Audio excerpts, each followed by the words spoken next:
Hi, magandang gabi sa inyo mga kasawi. Kamusta na po kayong lahat? Naway nasa mabuti kayong kalagayan at mag-iingat kayo palagi mga kasawi. At syempre, balik topic tayo. Ayan. Idol, pwede po ba akong magtanong sa'yo? Kasi may ginugusto akong lalaki. Ang problema, idol, di ko siya malapitan. At nahihiya ako. Pero feeling ko may gusto naman siya sa akin, idol. Sa tingin niyo po ba, idol, pwede ba ako manligaw sa kanya? Kasi masyado siyang tameme. Kaya hindi niya ako niligawan. Sa tingin nyo, okay ba na ako ang manligaw kahit babae ako? So, yung ating sender ay isang babae. Ang pinaproblema naman niya, may ginugusto siyang isang lalaki, pero ito daw ay masyadong tahimik at matameme. So, feeling naman daw niya ay may gusto sa kanya, pero hindi naman daw siya nililigawan. So, dahil tahimik nga lang ito. So, nagpapa-advise siya kung pwede daw siyang manligaw sa isang lalaki mga kasawi. Siyempre, magbibigay tayo ng opinion dyan mga kasawi. Para sa akin, sa kapanahunan noon mga kasawi, mga kapanahunan namin noon, mga 80s to 90s, talagang napakahirap na ang manligaw ang babae. Kasi ang babae talaga mismo ang nililigawan sa bahay. Kasi dahil ang mga ninuno namin noon ay sobrang mahigpit at talagang hindi ka makakapasok ng bahay kung hindi ka nagpapaalam sa magulang ng babae.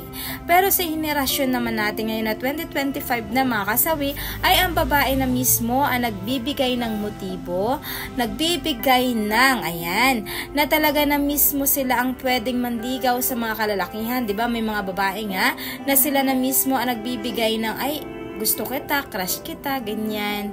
Sila nabibigay ng hint sa isang lalaki na ginugusto nila ang isang lalaki. Kasi hindi na sila nahihiya. Lalo kapag nalalaman nila na ang lalaki ay may gusto din sa kanila. Kumbaga, ang lalaki hindi gumagawa ng paraan para sila ay ligawan. Ang babae na mismo ang nagpapakita ng motibo para sila ang manligaw dito sa isang lalaki. Siyempre, si lalaki, kung mahihain ito at talagang feel naman ng isang babae na talagang gusto siya ng isang lalaki, why not? Wala namang problema na ang babae mismo ang manligaw sa isang lalaki. Kasi sa henerasyon natin nga, sabi ko sa'yo, sa henerasyon ng 2025 natin na babae na mismo ang naligaw sa mga kalalakihan, madalang naman na ang mga kababaihan ang nililigawan. Pero ngayon talaga nagpapakita ang mga kababaihan na sila na mismo ang nagbibigay ng motibo sa kalalakihan. Kaya yung ending, ang lalaki yung sumasagot sa kanila.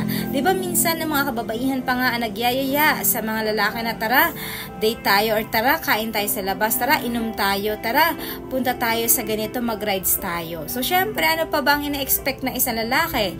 Syempre, ikaw naman na lalaki, diba? Patay malisya ka na lang kapag hindi mo pa maramdaman ng isang babae may pagkagusto na sa'yo, tapos babaliwalain mo. Syempre, ang isang lalaki, i-grab na nila yung opportunity na talagang babae na mismo ang nagyaya sa kanya, kaya sasagutin niya na lang.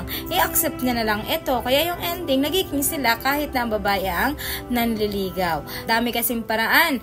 Pwede sa text, pwede sa chat, pwede sa call, pwede sa messenger, lahat. Ang dami natin social media na yun ng mga apps na pwede kayong makikipag-usap sa isa't isa at pwede nyong ipahayag ang inyong damdamin. Hindi kagaya ng mga sinauna namin noon na talagang sa bahay kami liligawan at pupuntahan para lang mapauo ang aming sinasagot na lalaki. Ngayon kasi kahit sa daan, kahit saan, sinasagot na talaga nila at sila na mismo, yun nga, sabi ko siya, naliligaw sa isang lalaki. Pero make sure mo lang na talaga kapag once na ikaw ang gumawa ng moves ay may gusto sa'yo lalaki, talagang mahal ka rin niya, kasi baka mamaya is napipil mo lang na gusto ka niya pero wala naman talaga. Make sure mo sa sarili mo na talagang maayos at talagang totoo din yung nararamdaman sa'yo ng isang lalaki para naman hindi ka mapahiya sa iyong panliligaw para sa kanya. Baka mamaya, mawawmadi ka, mabastit ka, masaktan ka pa ng gusto at iiyak to the max ka pa talaga. Yun lamang po mga kasawi yung aking suggestion or advice sa ating babae mga kasawi. Yun lamang po mga kasawi, maraming salamat sa patuloy na pagsuporta niyo sa akin, sa walang sawang pag-share at pag-comment. Sa mga hindi pa para pag-subscribe mga kasawi, pwede na kayo mag-subscribe, pwede na rin kayo mag-follow para updated kayo sa topic ko araw-araw. Magandang gabi mga kasawi.